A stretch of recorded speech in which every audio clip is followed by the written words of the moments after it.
We're live. Hello, everybody. Hi, Uh, everybody. Exit's doing the stream today. Sorry, it's a joke. Uh, That's a very good joke. yeah. So, yeah, I didn't finish exporting my latest version of my map yet. So, oh boy, I'm. Uh-oh.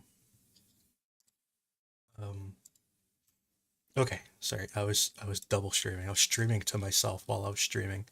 Anyways, I'm going to finish exporting my map because I was like in the middle of exporting it and I didn't fully export it yet. So what have I not exported? Um oh, there's a one thing I haven't exported. So this is gonna be quick because there's only one thing. That's cool. Yay. Okay, because there's six parts of the map that I have to export every day. There's actually Okie down. there's actually seven parts that I just haven't done the seventh part in a while. Um but yeah. Anyways, so that's exported. Now I'm going to update the map. I'm going to push an update, and then we'll be good to go. And I should send out like a tweet, right? I should send out a tweet. Ooh, we should both send out a tweet. That sounds like a great idea. Yeah. Okay.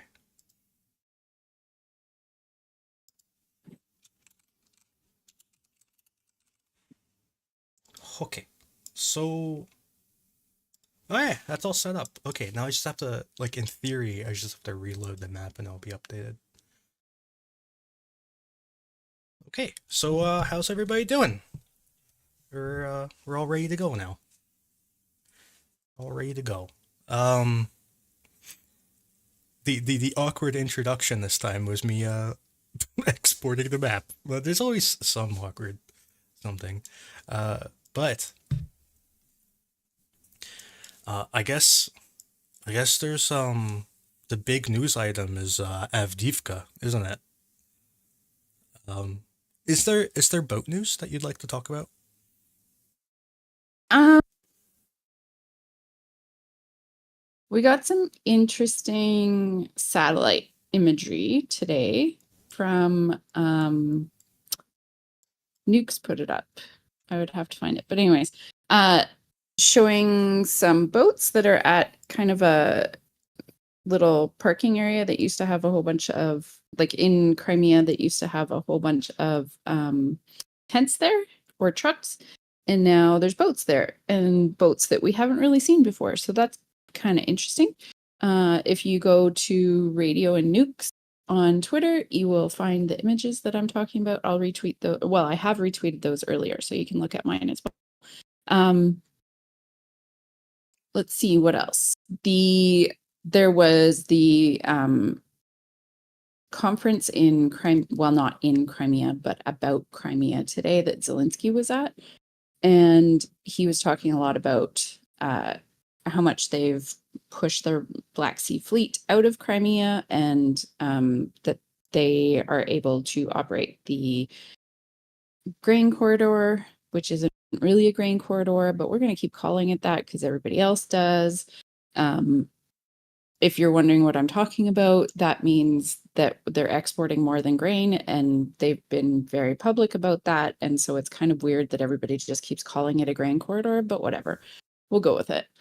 Um, what else? There's not like a whole bunch. There was some attacks on Odessa last night, I think it was, that we actually saw we saw some different accounts post video of the Onyx launches, um, saying that there were explosions in Crimea, only they were launches. So it, kind of funny that that's the way people went about um, identifying them, I guess.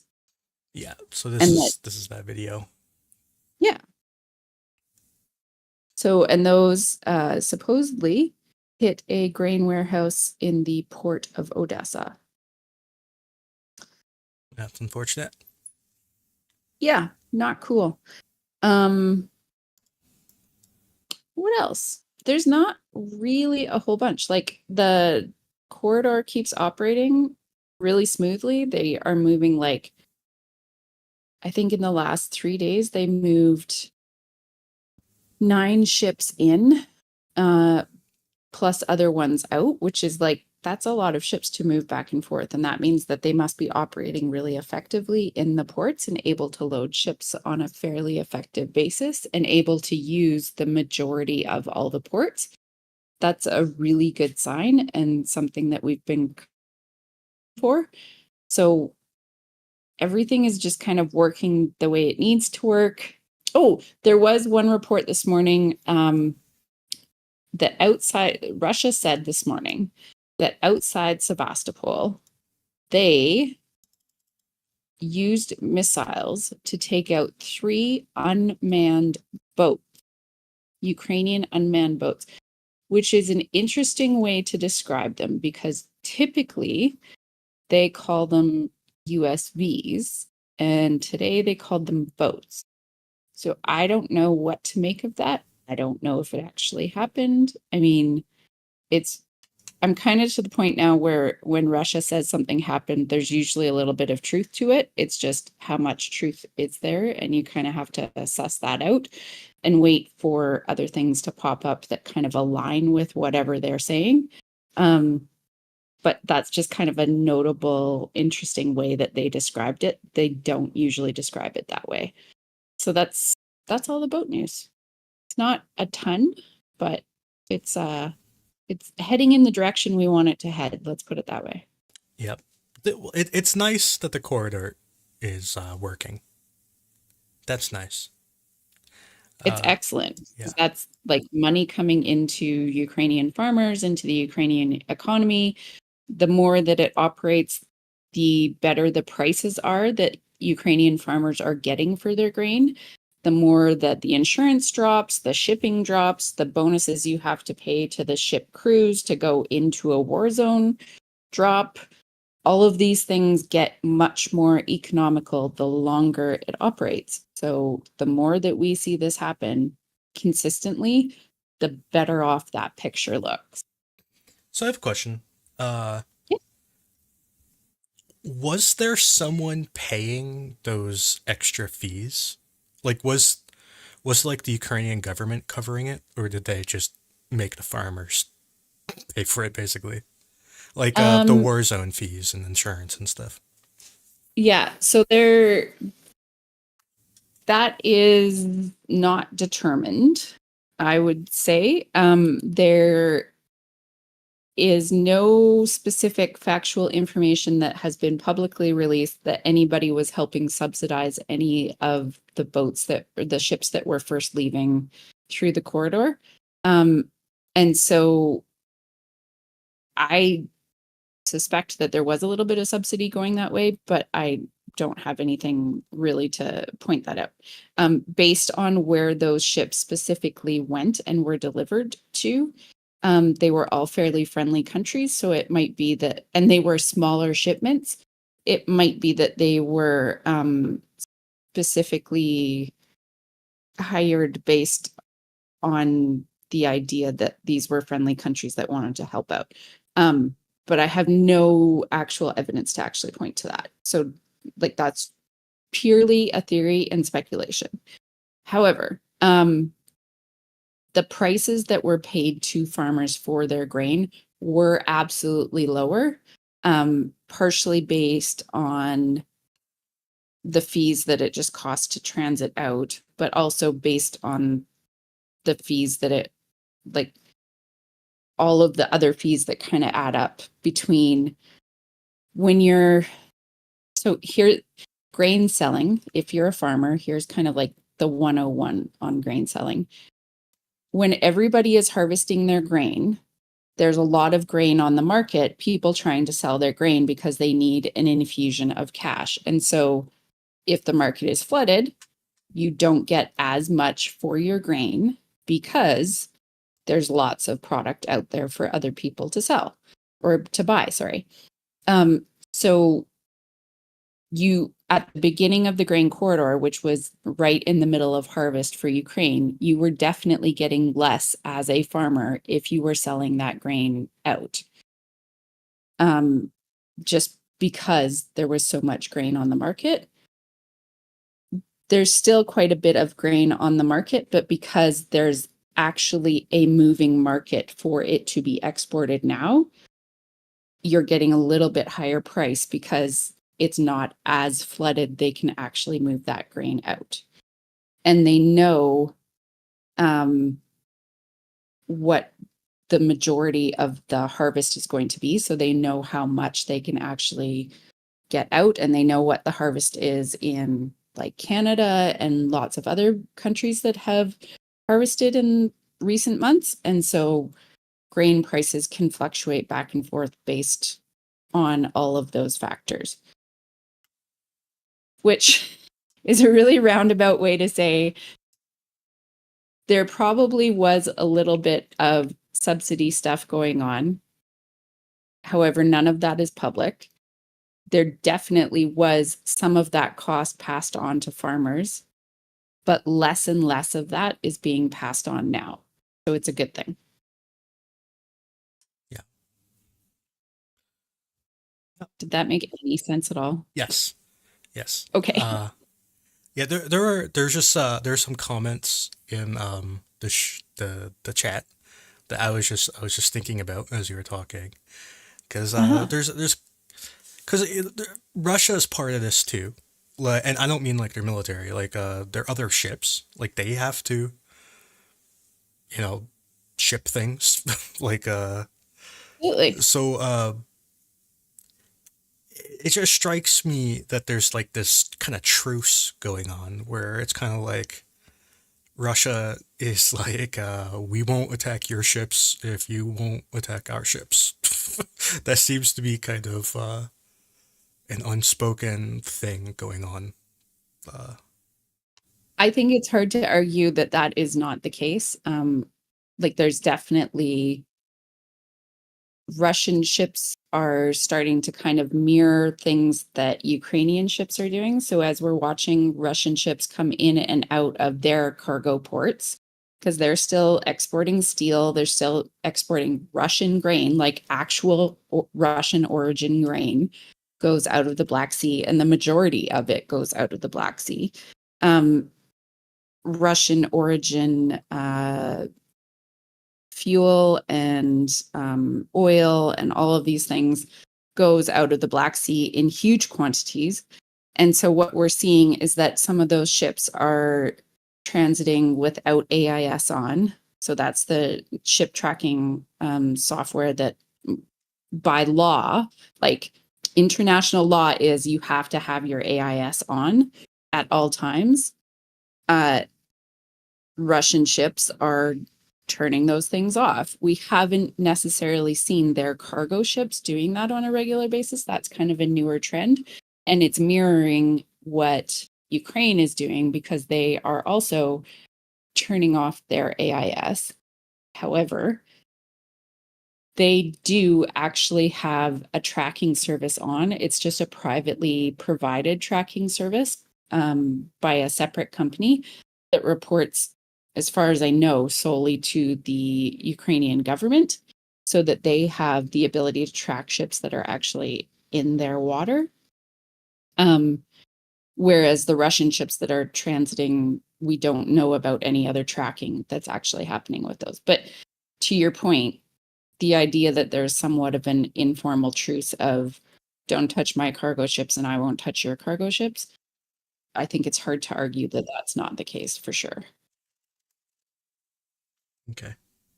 I'm sorry if I'm making a loud noise at the moment. I had to move something to grab a notebook because I decided um, I'm going to make my own timestamps like a big boy. But I also forgot to get out my notebook. But anyways, uh so yeah, I all of the boat stuff I find very interesting. It's I just never know what to say because I don't know anything about boats. I like barely know what starboard means. Actually, I don't know what starboard means. The But anyways, only way I don't I know remember, boats. Like I don't know anything about boats. I don't even know water words. I just know like river and lake and pond and ocean. That's all I got. the only way I remember port and starboard, and my God, I hope this is right. I'm pretty like 95% sure that I'm remembering this right. Port has 4 letters and left has 4 letters. And now I'm gonna go Google it to make sure that I'm not a total idiot off the top of my head. Yeah,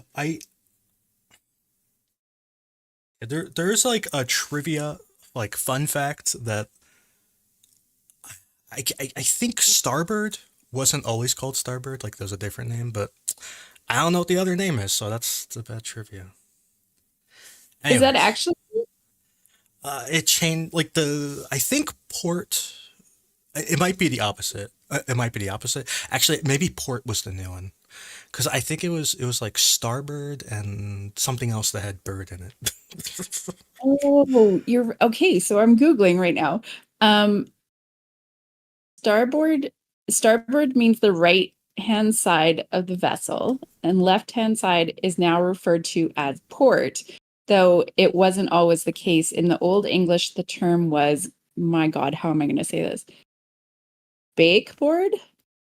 It's like a really weird term that I can't actually pronounce. Like it's not even English letters. Leebird, is that it? It's B, an A and an E stuck together, a C and BODR or BOOD. Sorry. Yeah, yeah. This way, I don't know. I don't know boat words. The one thing that I do know about boat words is that Uh-huh. looking at the spelling doesn't tell you anything about how to pronounce it. And that's like universal for boat words. It's just like because like This is the like pronunciation is like totally different than the way it's spelled. Like that's all I know about boat words, and it doesn't increase my comfort with boat words because I definitely don't know how to say them, and I might know how to read them, but I know that knowing how to read it has nothing to do with knowing how to say it. So I just stay out of it. I'm not a boat person. I found this great article and I'm gonna tweet it out right now so that everybody else can tell me how to say it and you can all giggle at me as always happens in Andrew's stream actually. Well, it's just a fun place. Anyways, so there's in Ukraine there's a few different areas of interest at the moment. I'm just gonna go north to south because I just why not? Um, so in the north, this the past I don't even remember what day it was. What day was it? Oh, it was the 22nd. So it was 2 days ago. Kraken released a video, and boy did they release a video. This video was like enough content for like 2 days. It took me it like I think the video is 11 minutes long. It took me like 45 minutes to watch it because like Oh my God. man, there was just so much. There was just so much in that video. There was a Carl Gustav. Um, Carl Gustav is one of my favorite weapons. It's a recoilless rifle, and they blew up a tank with it, and that was pretty fun. You don't get to see that very often. The Carl Gustav is not your frontline sexy weapon, especially the Carl Gustav that Ukraine has, because they have the version from like 1950 or whatever, and then just going around blowing up tanks with it. It's awesome. Man, in that video, they had like every weapon. They had like every single one, like all the weapons. They had the Matador. They had what's it called, AT4. They had the Carl Gustav. They had like a freaking like MG42 thing. they had like they had tanks and mortars and artillery. They had every weapon you could ever want.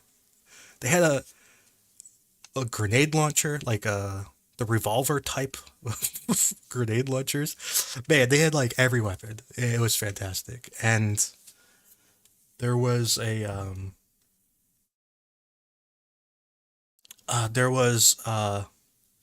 lot of really bad gore in the video. Lots of zooming in on wounded people. We had some people who opted to hide under vehicles, which is never a good idea, especially when the engine is running and then the driver decides to drive away with you under it. And it's not a good idea. My advice is don't hide under the vehicle you just dismounted from. It's not good. So the video just had everything, but the one thing about the video is that I am pretty sure that the video is a few weeks old.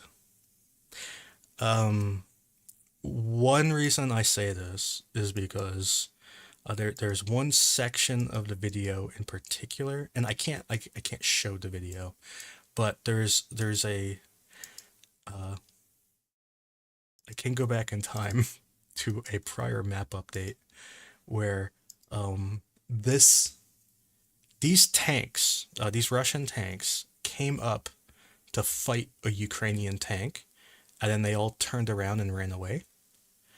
And this clip, I don't know if it was literally this clip, but I'm pretty sure it was from this footage. It may have been before or after this clip, but anyway, it was. I'm pretty sure it's from this drone footage on this day in this event with these exact vehicles.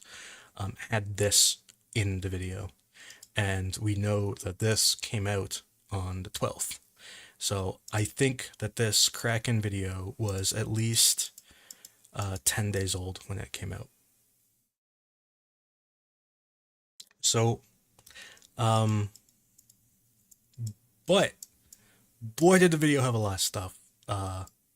It's an absolutely fantastic video. You can go to my map, and on the 22nd, you can click this, and you can watch the whole video.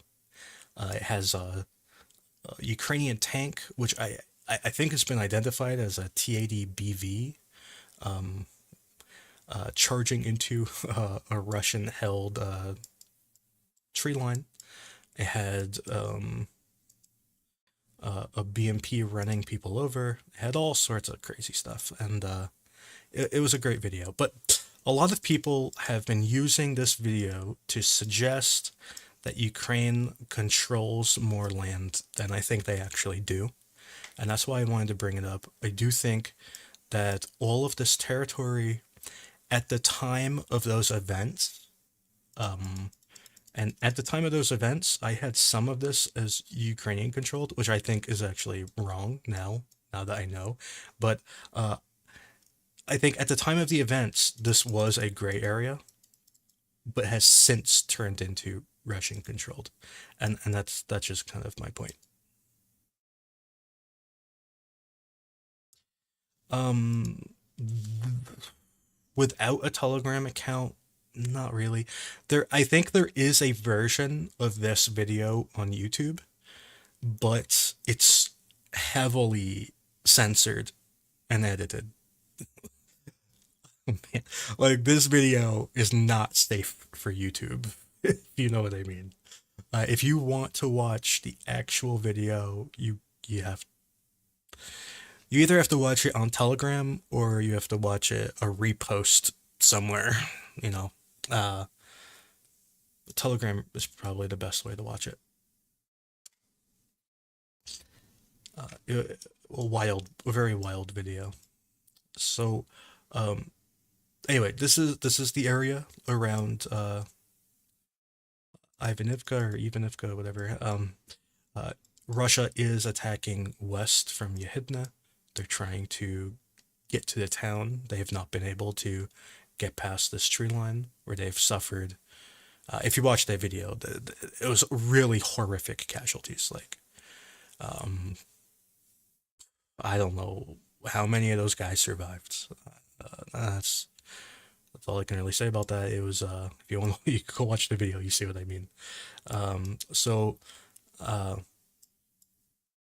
anyways, so they're trying to get to Ivanivka, and to the north up here, I have a map correction, which is that this isn't a Russian advance; it's just a correction. So, so yeah, that's kind of more or less what's going on up here.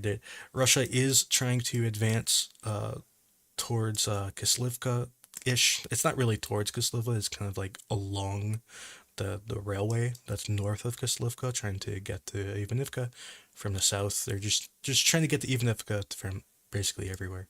And Ukraine is launching various counterattacks to this north.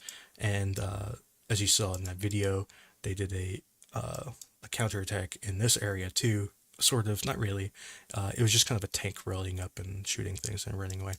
So yeah, that's this whole kind of area. That's all I can really say about it. Is there's been some pretty heavy fighting around Ivanivka. There's ongoing fighting around Limon Pershi, and this area around Personal Trevneva is updated.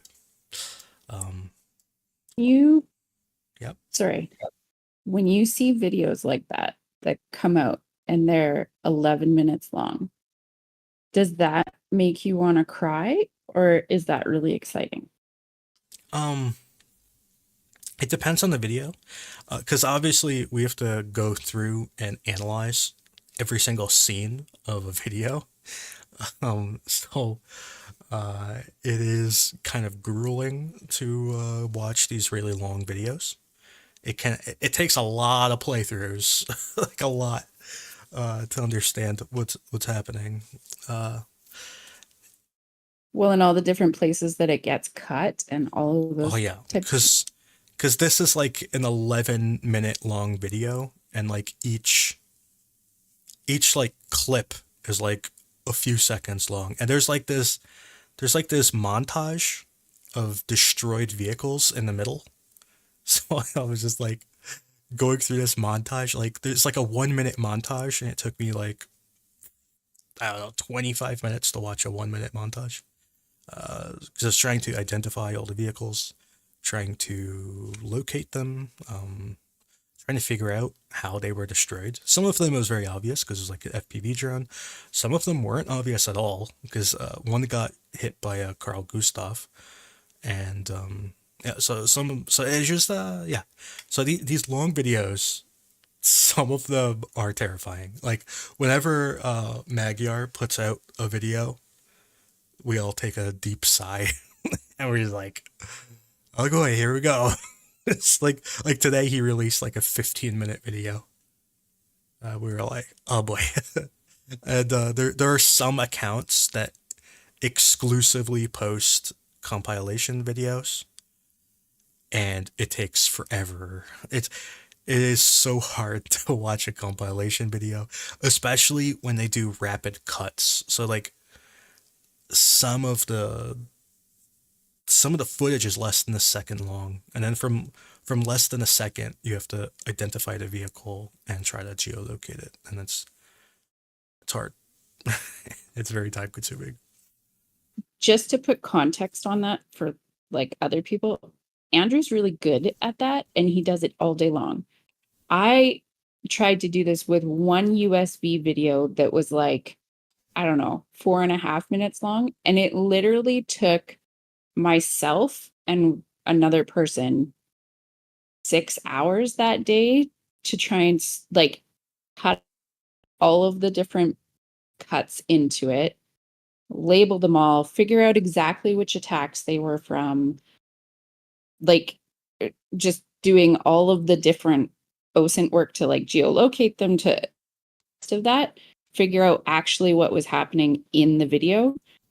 Took like 6 hours of two people who don't do that on a regular basis. So the fact that Andrew did it in like a Well, generally short that's period of and time. Gik.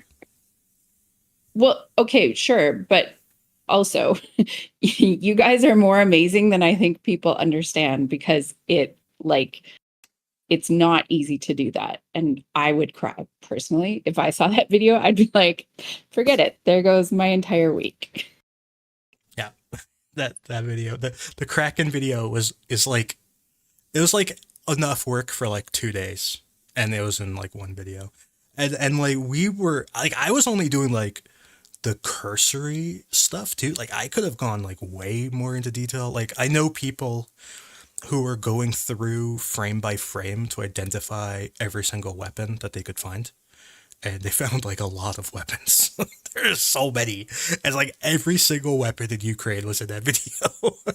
Like every gun, every grenade, every rocket launcher, everything. The Kraken, they brought everything into that battle.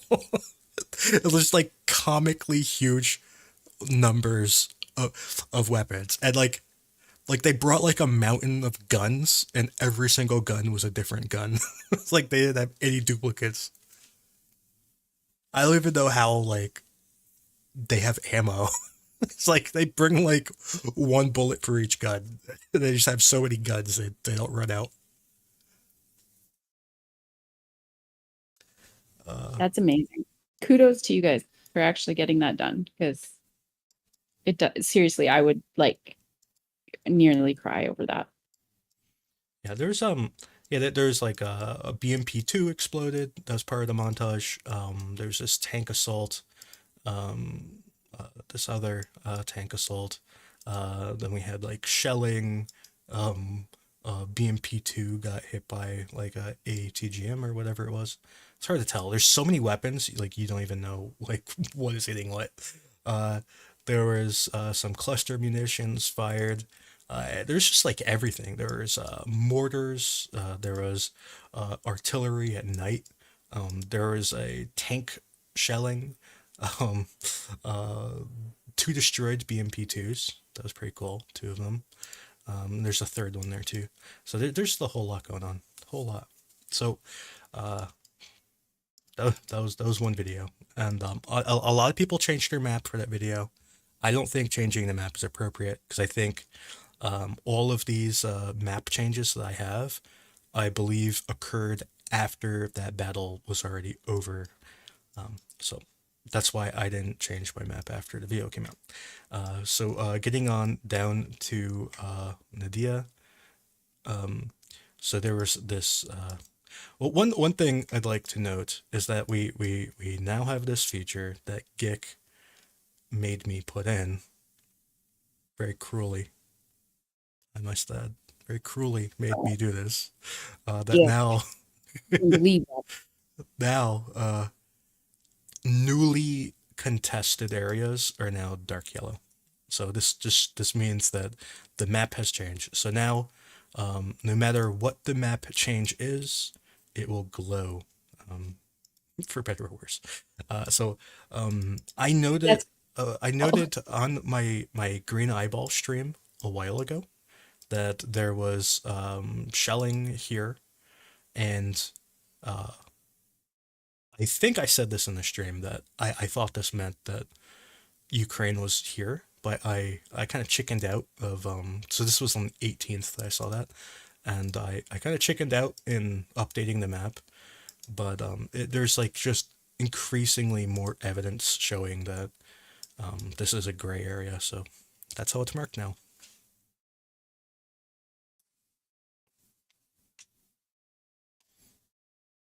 Um, so yeah, uh, where am I? I should be making like another timestamp, so this is going to be another timestamp. Okay. Uh, so now, I don't really have much more information to talk about in this kind of northern area. Um, there was this slight advance here to the west of Kremenna, and also there was Ukrainian MTLB got hit by an artillery shell in that same general area. So this area of the map is kind of shaping out with new video evidence coming out. So there might be like small changes as that rolls out, as we get more information and they can get more accurate. Because this whole area has had very few videos, so it's hard to update, and there's not enough shelling to update it from that either. So there's not much to go on. So as more videos come out, it gets more accurate. And there's been a few over the past few days. So yep, that's kind of all I have to say about the North. Now there is a second place that I should talk about, which is Bakhmut. Or that's not Bakhmut, that's Avdiivka. Bakhmut. Um, now, the area around Bakhmut, from what I have heard, today one of my sources, peoples, told me that Ukraine advanced today. Didn't tell me where or how far. Just said we advanced today. So that's neat. I don't know what it means. I don't really know how to interpret it, but it's just it's a thing. Um, a few days ago, or yesterday, I guess, there was Russian shelling of a Ukrainian position right here, which we knew Russia was shelling here because of the satellite imagery of the shelling.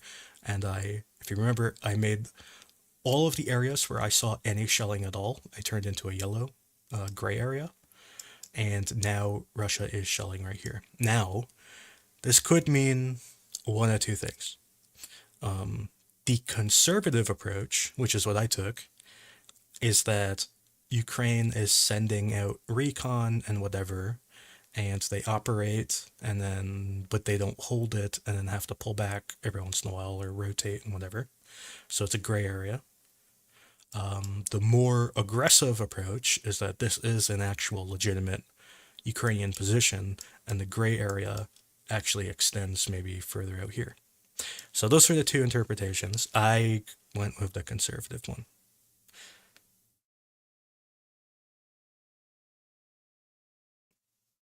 Um, so yeah, that's kind of all I have to say about the Klashivka, Bakhmut area. There were some rumors this morning that Russia did a counterattack near Zelenopilia and retook some ground. There was also yesterday Ukrainian shelling in a position that they held. Well, maybe they didn't hold it, but it was a position that they were in a few days ago. So that's why this is dark yellow. I pulled back that area of control. So that's kind of that. I don't actually know if Russia is making that counterattack, and I do kind of think that this shelling was the reason people were saying that was a Russian counterattack, and I don't think the shelling proves it was any sort of counterattack. It just shows that the area is a gray area that Russia can move through, and so can Ukraine. How often do you make map changes that aren't conservative? Like exclusively, well, I think all the vast majority of my map changes are conservative. I try to take the most conservative interpretation of events, the fewest assumptions. I think that's really great. Um, there are times when I get just definitive statements from people like, we absolutely control this area right here. And then I'll just mark it. But that has been happening much less frequently lately. In large part because I like actively don't want people to tell me that. Like I've been actively like not seeking it out. Like I don't really want that access. Like I used to have it more, and then I've like intentionally distanced myself. Um, just because I don't like keeping secrets. It's annoying to keep secrets. I don't want to be like responsible for holding secrets. I don't, if you know what I mean. Like I don't want the responsibility.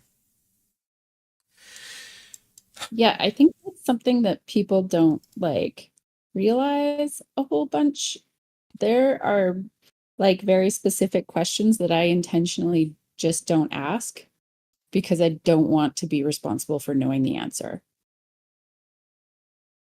Yeah, it's it's just stressful. Like really, what benefit do I get out of knowing certain things? Like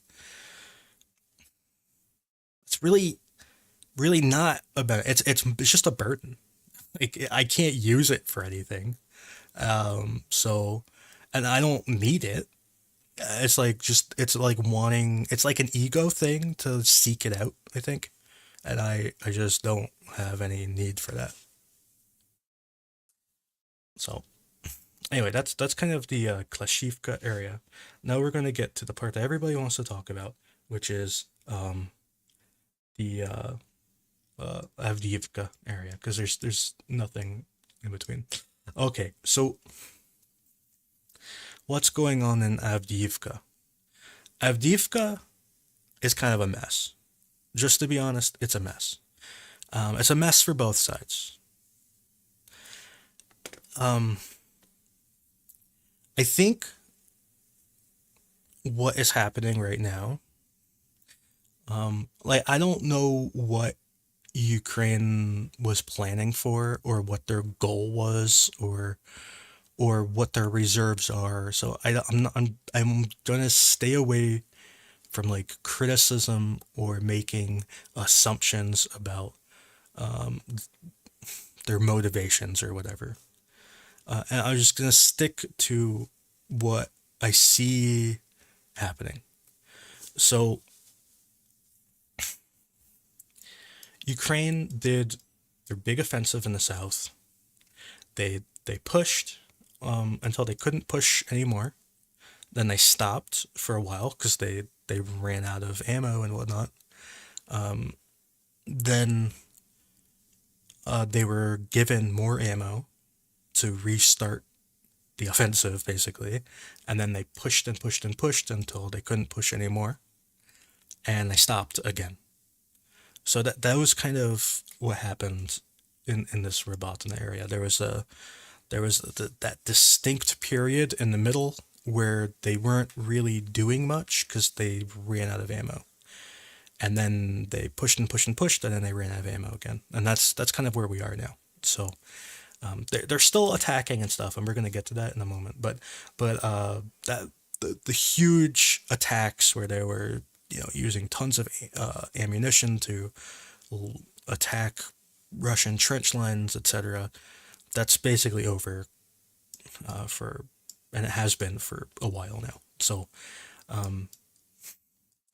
now I don't know how much Ukraine held in reserve.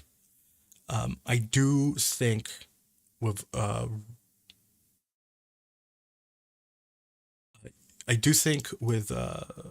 Ukraine knew that Russia was going to attack Avdiivka. I think they knew it a while before Russia did attack Avdiivka, and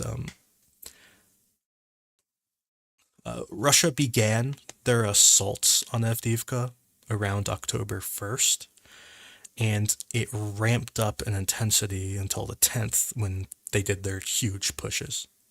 So that was the 10th. The 10th was when we all kind of caught on to it and became obvious, but it had been going on for about a week and a half prior to that.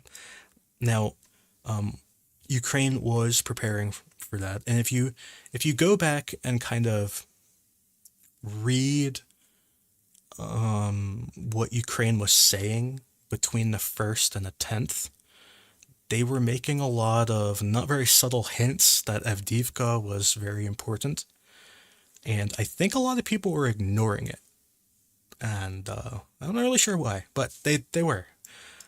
People are more interested in other things, I guess, like Puckmack or something. I don't know.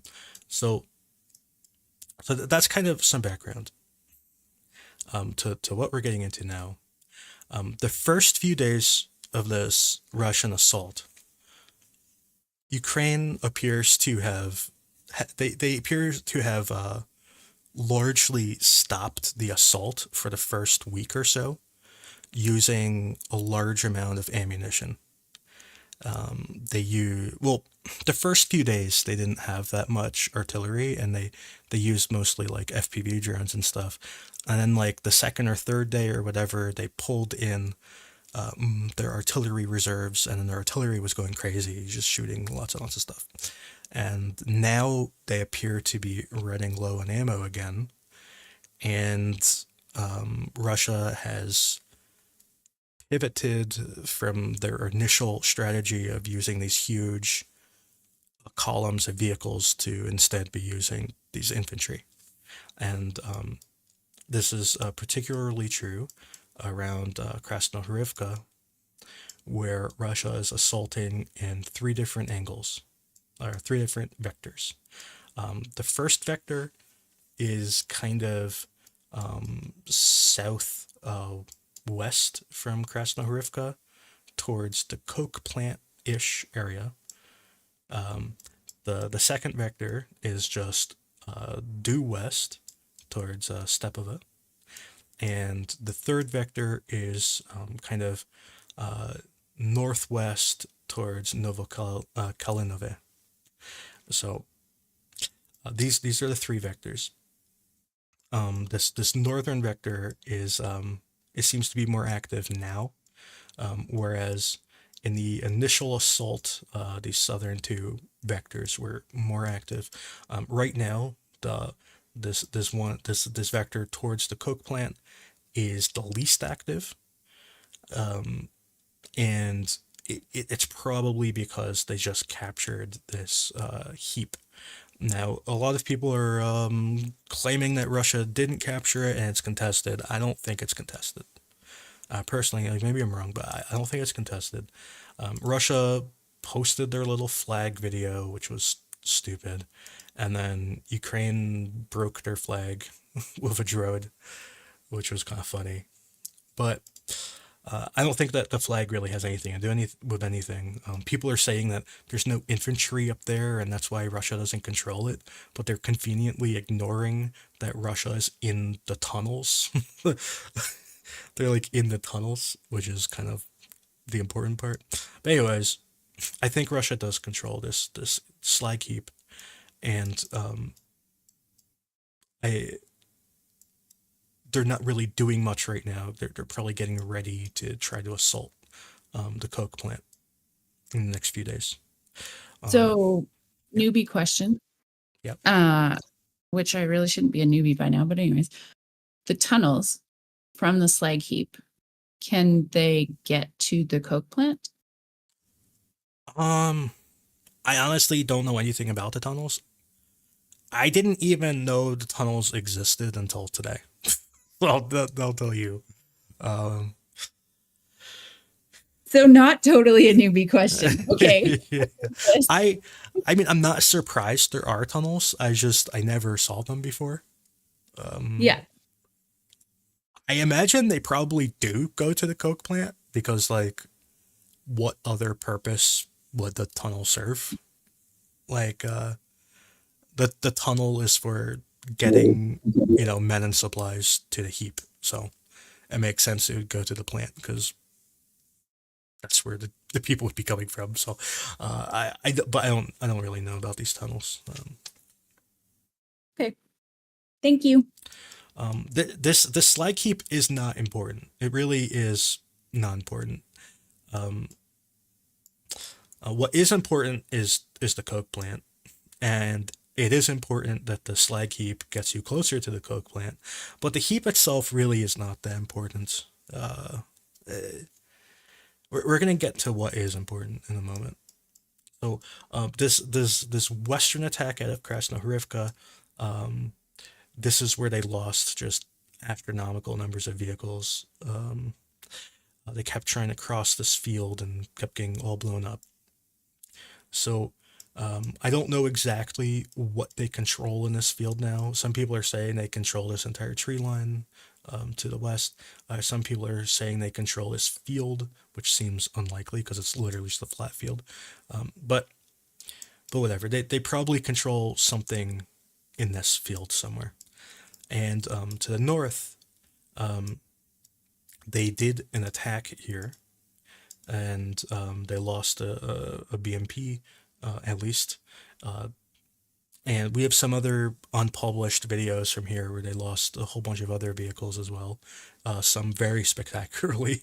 Um, some really brutal videos. They'll probably come out in the next few days, I imagine. But They're doing this attack here. No, so I want to tell you how they're doing these attacks and kind of, or at least how I understand it. I might be wrong, but this is how I understand it, and I how I understand their basic strategy. So, from what I am understanding, their goal, like I'll just use this for as an example. So, their goal here is to move up their vehicles, dismount, try to dig in, and in the process of moving up and dismounting, they take really heavy casualties.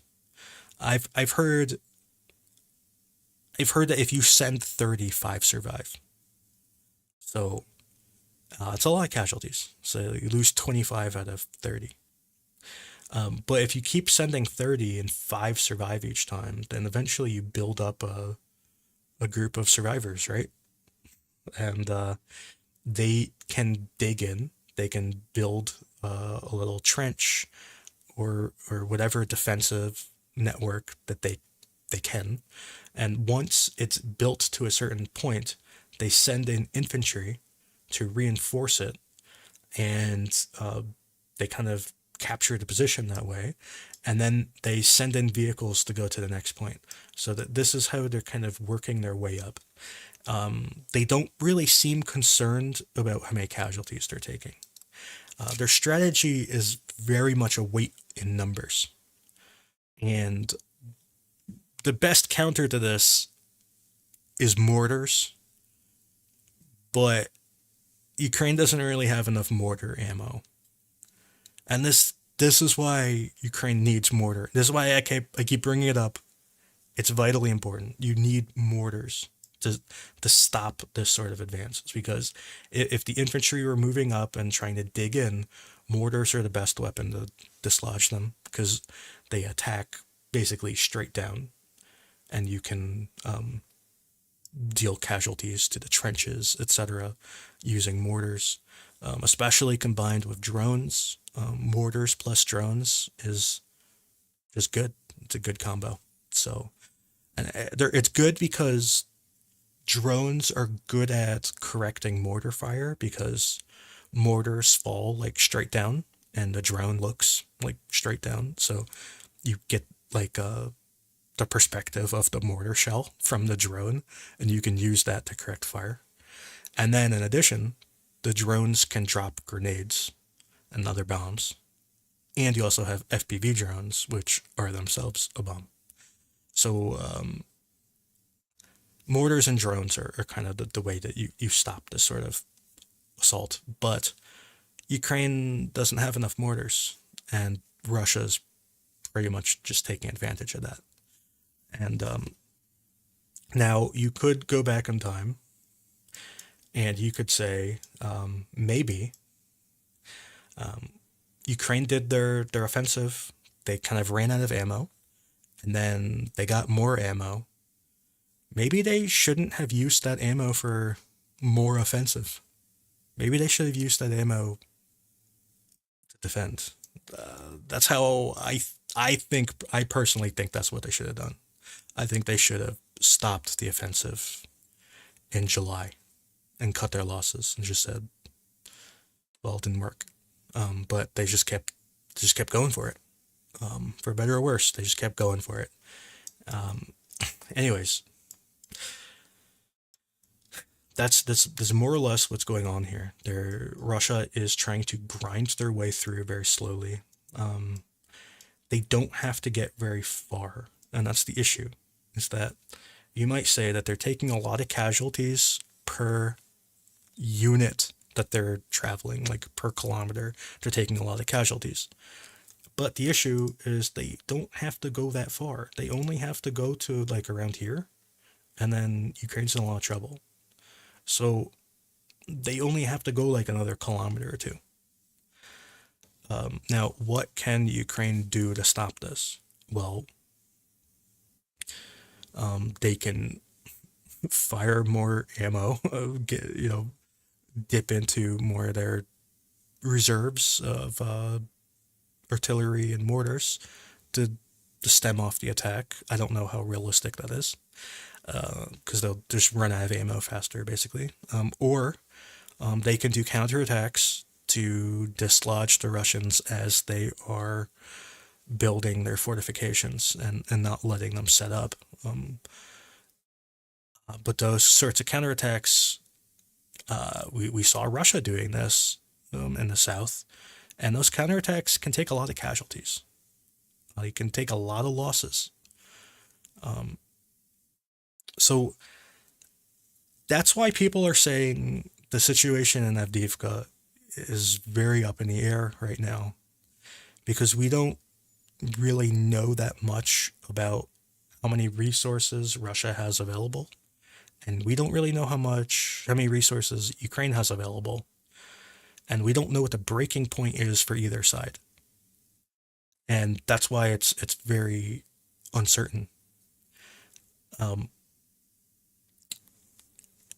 on paper, Ukraine can successfully defend this, and I think a lot of people believe that they will successfully defend, but there's a very real chance that Russia will take Avdiivka. Now, if they take Avdiivka, Avdiivka is one of the best defended areas in that Ukraine has. So losing it is a really big blow to your defense. Because this whole kind of area here, you don't need that many men to defend it because it's so well defended. So if you lose this easy to defend area, and you're now having to defend like over here, where it's much harder to defend, well, now you're going to have to be using more men to cover the same part of your line. You're probably going to take more casualties defending it, and you may not be able to defend it as effectively. So that is the threat, is breaking this part of the line, and also, especially if Russia can push back far enough that they can flank this Krasnohorivka, like the southern one, and Mariinka, and if they can like take this whole section of fortified line, it would be very bad. It would be very bad, and this is something that Ukraine really has to not allow happen. It's actually very important, and people are comparing Avdiivka to Bakhmut. In some ways, they're similar, but there's one way where they're not similar at all. Bakhmut had no real value, had no military value, whereas Avdiivka has enormous military value. So that's the difference.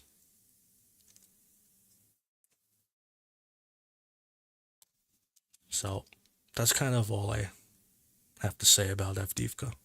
It comes down to a few things. First, does Russia have the resources to keep on taking these casualties? Because they're taking a lot of casualties.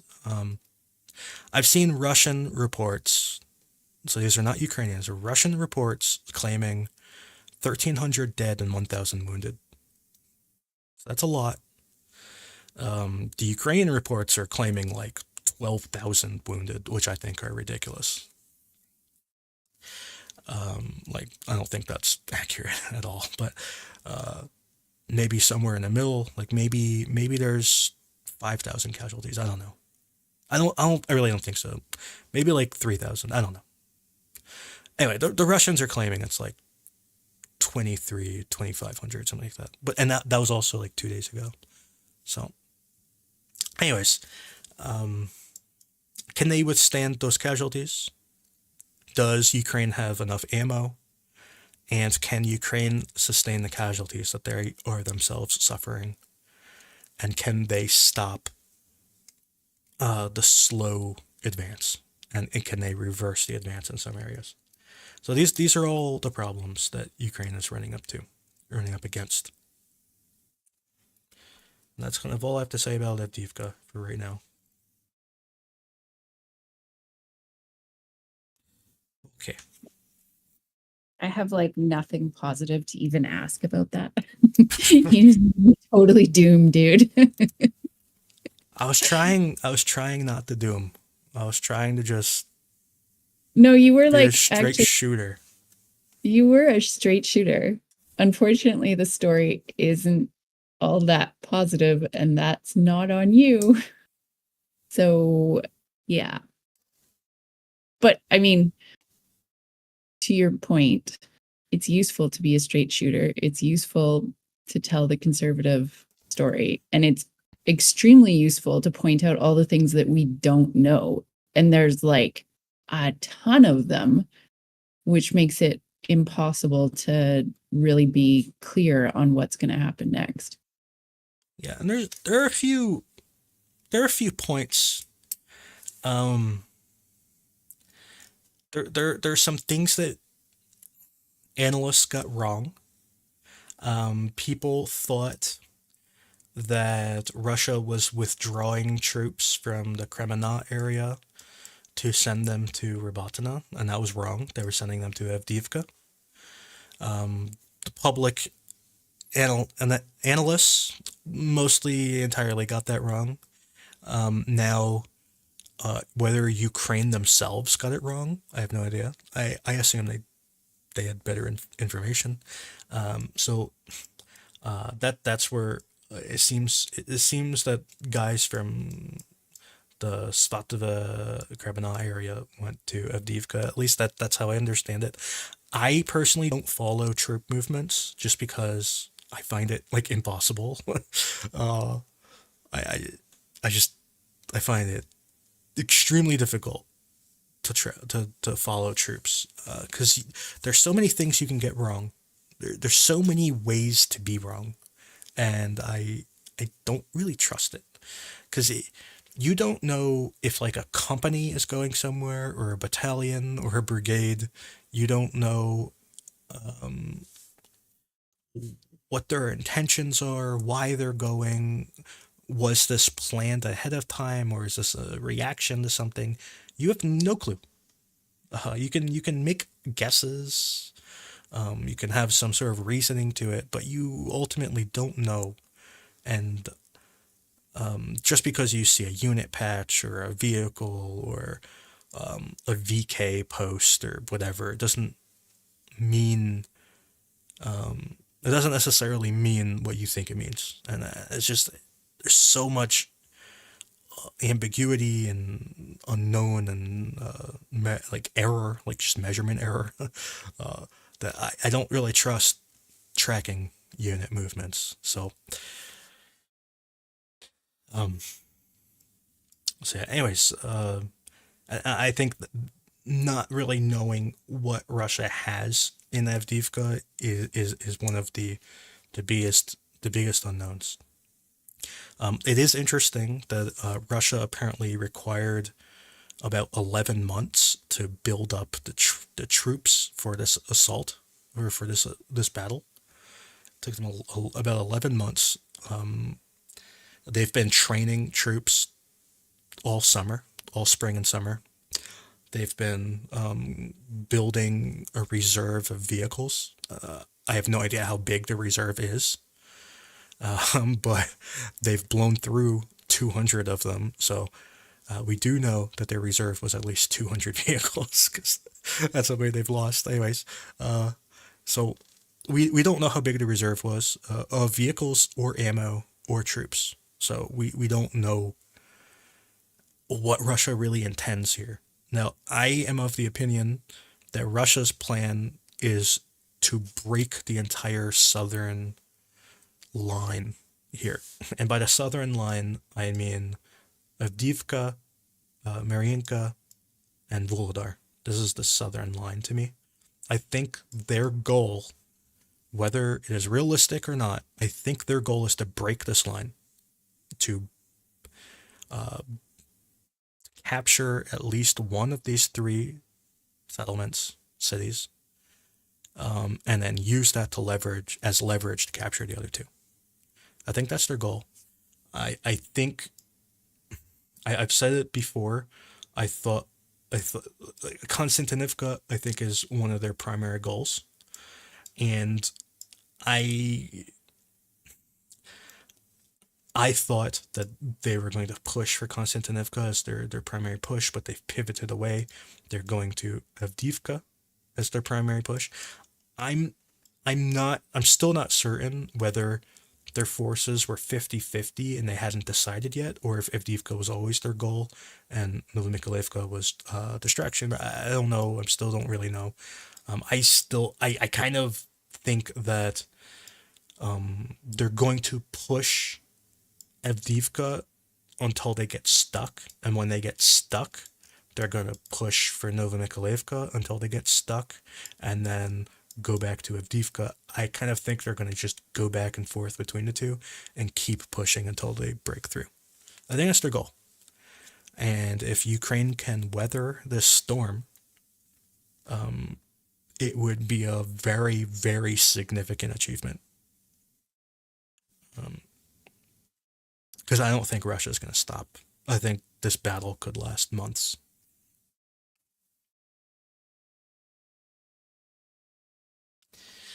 So, is there a reason? Like one of the ways that you could help end this would be to open a different front where they have to pull forces from here to go shore something else up. Is that not likely to be the case? Well, that's making an assumption. The assumption being that they don't have enough reserves to guard another place, which I'm not sure is true. Because just because they're attacking here, they could have built enough reserves to defend in multiple areas simultaneously while also doing this attack. So I'm not sure attacking somewhere would impact this. You know what I mean? Like it's making thinking thinking that it would impact this attack is an assumption of their reserves that I don't know if it's true. Like it might be true or it might be not true, and I don't know. I know a lot of people on the Twitters, they were saying all summer that Ukraine was on the brink of breaking through, that Russia was running out of reserves, that Russia had to emergency pull people out of Kremena to move to the south because Ukraine was imminently about to break through. And now we know that not only was Ukraine not ever really even close to breaking through, but also that those people that people thought that they were sending to the south weren't going to the south. They were actually part of this major offensive.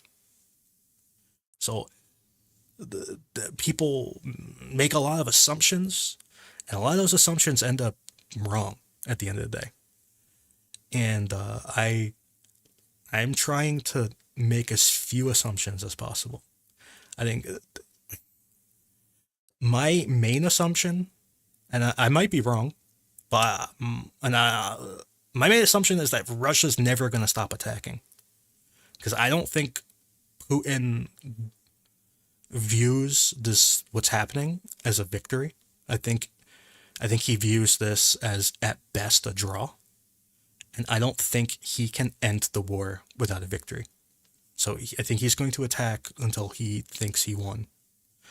And how he decides whether he's winning or not, I don't think is known.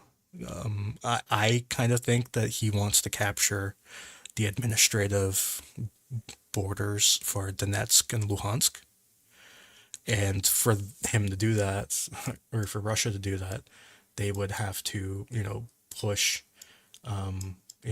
back here, wherever the border is. They have to push like back here somewhere.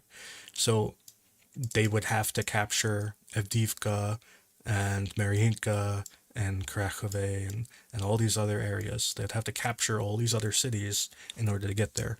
And I don't think Russia is capable of not attacking. They have to push until they capture all those cities. So that's my main assumption.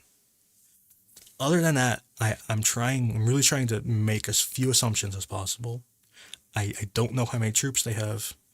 I don't know how many vehicles they have, and I don't know how many losses they're willing to take, because they do have a lot of vehicles and they have a lot of men, but they don't have infinite. And there is a point where the losses are too great. And I think right now in Avdiivka, they're kind of teetering on the edge of whether their losses are too high to justify what they're doing. But at the same time, they're motivated because they don't have to go that far to for victory. Like, if they're taking this many casualties per kilometer, in the back of their head, they're thinking, okay, so we lost, 3-5,000 guys to go 1 kilometer, but there's only 2 kilometers left to go. So, well, I guess we're willing to lose another 10,000 guys and capture the city. I think that's how they're viewing it. So if the distances were greater, like with Ukraine going to Tokmak, it's a totally different situation, because Tokmak is very far. You're talking tens of kilometers to get there. So if you're taking huge casualties per kilometer, you're saying, how can we take this many casualties for the next 30 kilometers? Like, it's like way too much. Like, nobody can do that. You'd need like a 10 million man army or something. Whereas with Russia, they're saying we only have to go like 2 more kilometers, or like 1.5. So it's a totally different situation. So the calculus is different. The amount of casualties you're willing to take is different. That makes a lot of sense, and it's not a way I had thought of it before. So thank you. I appreciate that. And also, I'm really sad it's not talk back by breakfast, but I guess we'll just go with that for now. Yeah. Well, anyways, so that's kind of all the stuff I wanted to talk about in Avdiivka today. There is some news that Russia made minor progress in Pervomaisky, but it's very minor. Now, in the Pryiutne area, there are some rumors that Russia is very slowly advancing. I don't actually know where. I know some people were claiming that Russia advanced into this forest, which is untrue. It's not true. We have video of Russia like shelling the forest, etc. What they did advance is along this tree line here towards that forest, and beyond that, I heard that they moved about 100 meters today, but I don't know where. And anyways, so I don't really have that much more to say about this kind of Pryiutne area. So getting to this Robotyne area. So I'm gonna write down my timestamp. Okay, so the Robotyne area, it's more or less calmed down.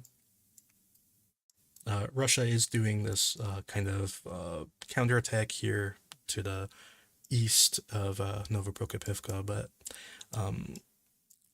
from what I understand, this counterattack has basically more or less ended. They retook this ground. They may have retaken this ground in between. Like they may have let this maybe leveled off, but this offensive apparently basically ended, and Ukraine has apparently launched a series of attacks west from Robotyne towards Kopani.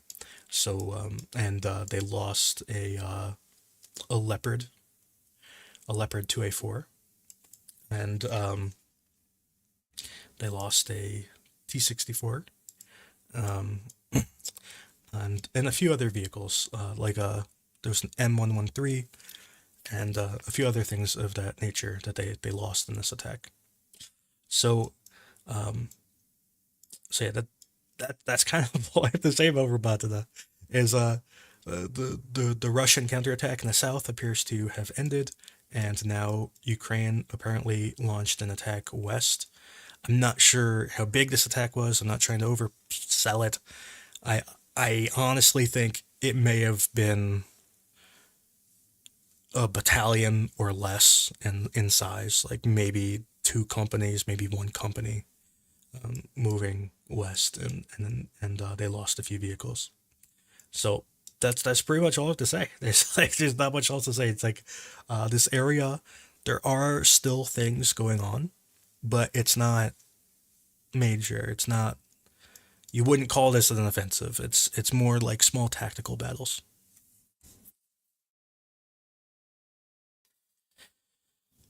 Okay, so that's kind of all I have to say about that. It's kind of not really much. You don't really have. It's not really much news there. Um, okay, so getting to this river area, um, there's been a lot of people saying that Ukraine has bridgeheads and footholds and what other words you want to use. The there's some evidence that by some evidence I mean drone footage of Ukrainians getting hit by drones in defensive positions, exactly right there. So that is interesting in itself, and also where's the other town? Oh yeah, here. Ukraine also got a few days ago. I don't even know if they're still there anymore, but a few days ago, Ukraine was hit by drones right here. So that's like all we got. That's like this thing that people have been selling as like a big offensive, etc. All we have is a few drone strikes right here and a few drone strikes right there and some like airstrikes and stuff. And I also want to just point out, just because people ignore this, I guess, but Russia has men on these islands too. And there's this video today that came out of Ukraine shelling a Russian position right there on that island, which is, you know, I feel like when people see Ukraine on an island, they assume like Ukraine is crossing the river, but then they ignore that Russians are also on the islands. So I just want to point that out, that Russians are also on these islands. So that's kind of, I mean, about the Dnipro, um, people that I know in the Marines have been crowdfunding boats. So I do know that uh, they're using boats. I know that. They're obviously crossing the river. They've been taking casualties crossing the river. I've seen a lot of videos of those casualties. Um, they appear to be moving in small groups. I don't really know what the full goal is here, whether it's to be a distraction, whether it is to set up a possible future operation. I'm not really sure. It doesn't seem that big to me. It seems small. Um, and by small, I mean the same scale of fighting and action that we've seen for months. It seems like more of the same to me. There are a few differences. You might notice that all these triangle caution signs that I put up yesterday, all of these towns are under mandatory evacuation. So they go from all the way up there, basically all the way down the river. All of these are mandatory evacuations. It's interesting to me which towns don't have mandatory evacuations. Like like these two have mandatory evacuation, but like these don't, which is weird. And like for example, these two towns have mandatory evacuation, but that one doesn't. So that's weird. So it was just interesting, the ones that don't have the mandatory evacuations. Also, yesterday, Russia was attacking the electrical infrastructure of this area. They knocked out power, which was restored, but it was there's just a lot of stuff going on. And today there were a whole bunch of airstrikes. Geolocating them Makes me want to tear my hair out because these videos are not easy to geolocate. Like, like it might look like it's not that bad, but it's really hard because there's like parallax problems and Anyways, so there's been a lot of airstrikes. They've been attacking infrastructure. They've been attacking electrical stuff. They've been attacking trains. They've been attacking bridges, schools, hospitals, all these sorts of things. So yeah, and similarly, I didn't know this before, but Russia is attacking the infrastructure of Dnipropetrovsk in this general area, hitting various things with missiles. So just keep that in mind.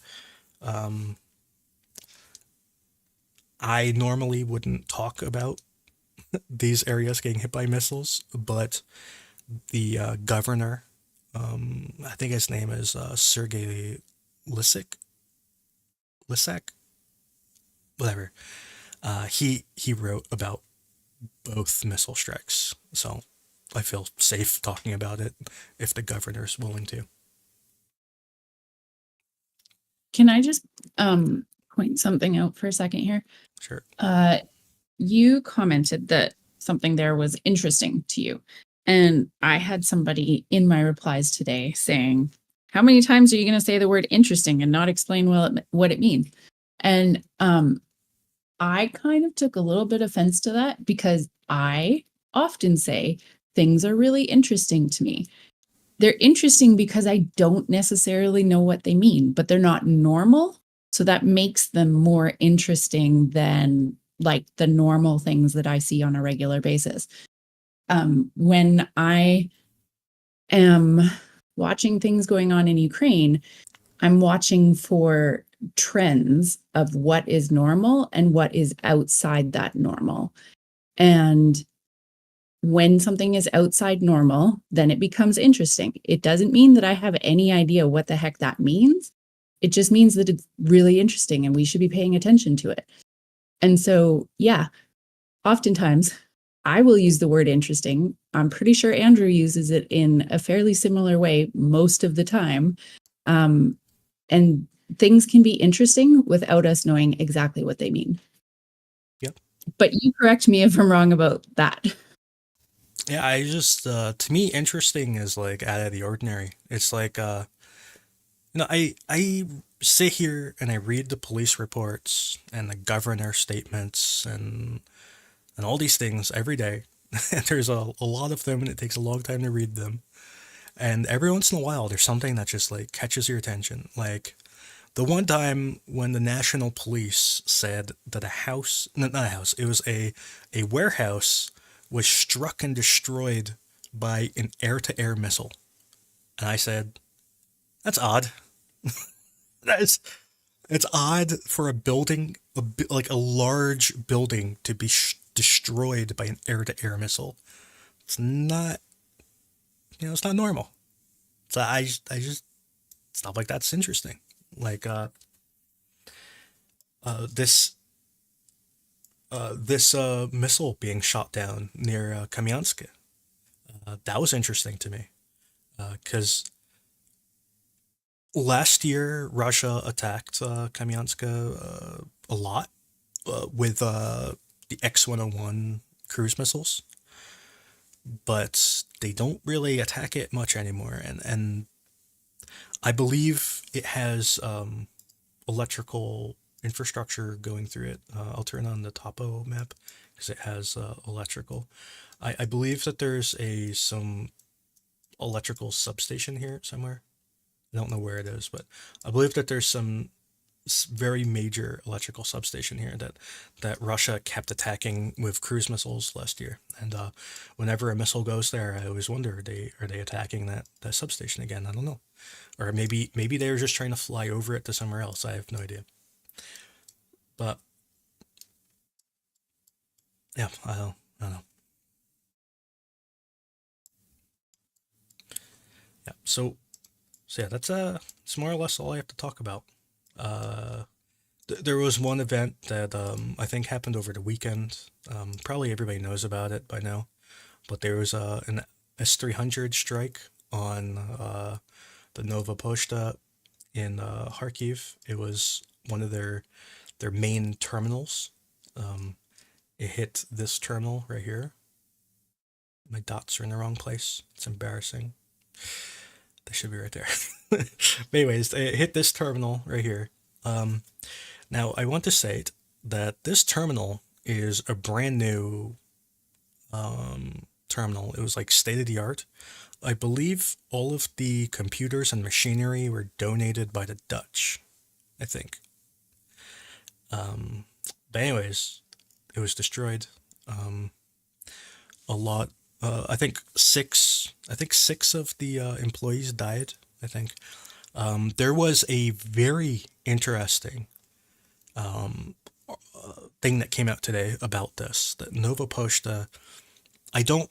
I don't know the details off the top of my head. I don't know the details, but the general thing is that the families of the deceased and the wounded are going to be paid by Nova Poshta.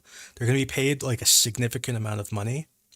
And if you have children, like all the people, all the guys who had children, the children will also get paid a separate stipend. And the stipend was actually a significant amount of money. And I think it was until they like come of age, basically. It's like a stipend until they're an adult. So it was like actually like a lot of money and resources going to those families.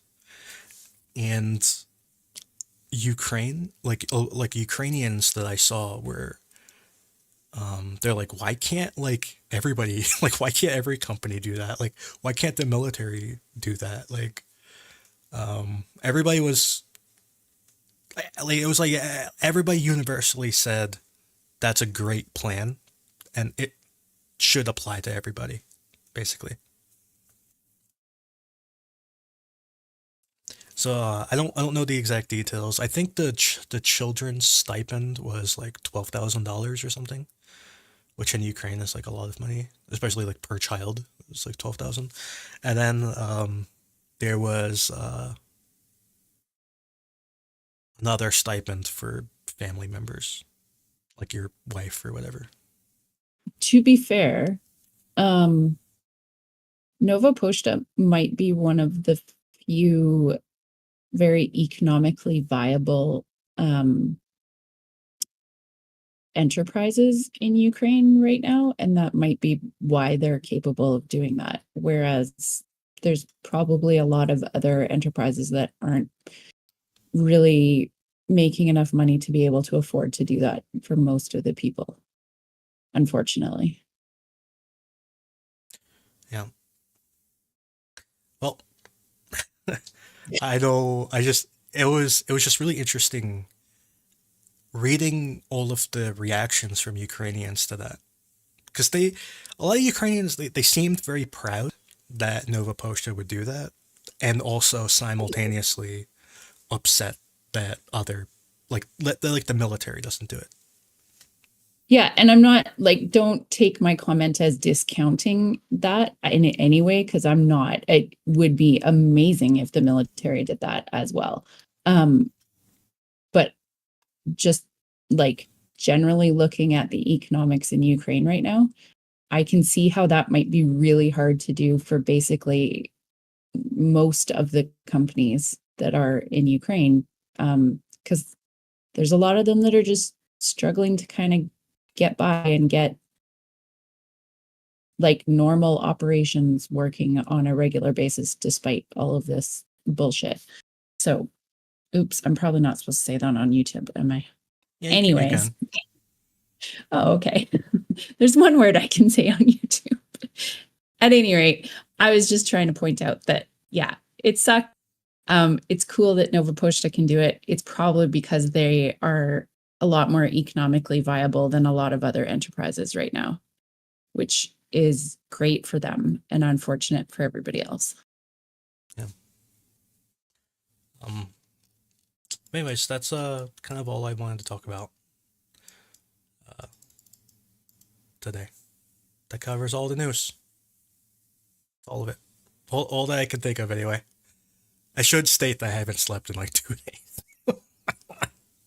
Uh, I'm gonna go to sleep right after this stream. Uh, That seems like a really wise choice, Andrew. Good job. yeah, yeah. Last night, like, I'll just state, like, my sleep schedule has been really messed up because I've been finishing updating my map at like 3 a.m. every day, and then like I've been going to sleep and waking up like really late because I go to sleep at like 3 a.m. and I wake up at like 9:30 or something, and it's like so late in the day, it's so stressful. And then because I wake up so late, I can't go to sleep early, so I like go to sleep at 3 a.m.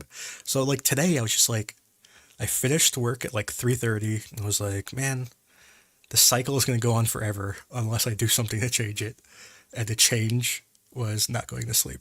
The change was when I finished yesterday at 3:30, I started today. I just I just powered right through it. No sleep, just keep on trucking. Just keep mapping. But anyways, I'm gonna go to sleep now. Thank you for coming, everybody, and I'll be back on Friday probably, unless there's a good satellite pass, which I doubt. Oh, by the way, the weather in Ukraine is terrible. Just to throw that So out bad. there. So It's going to rain like really bad, like really heavy rain this week, and then this weekend it's going to snow. So the weather's not great. So I am not you, expecting a satellite pass. But if we get one somehow, I'll make a stream about it. But other than that, I'll be back on Friday. I think Ukraine has my weather right now. How did this happen? Canada and Ukraine have the same, well, my part of Canada and Ukraine apparently have the same weather. Yeah. I got 6 inches of snow yesterday. Great. I don't think they're gonna get that much though, but I think they're gonna get a dusting. Because I believe the projected like the forecasted temperature is gonna be like 2 degrees Celsius. So I think like at night they're gonna get some snow, uh, and then they'll probably melt during the day. Yep, it's that time of year. Snow time. It's just like you're gonna get a week of solid heavy rain followed by snow. It's great. That reminds me of college. That was the college weather that I remember. I remember having like a river of running water with like 6 inches of ice on top of it, and it was just always very interesting. Anyways, I'm gonna go now. Thank you to everybody, and I'll see you next time. Goodbye. Good night, Andrew.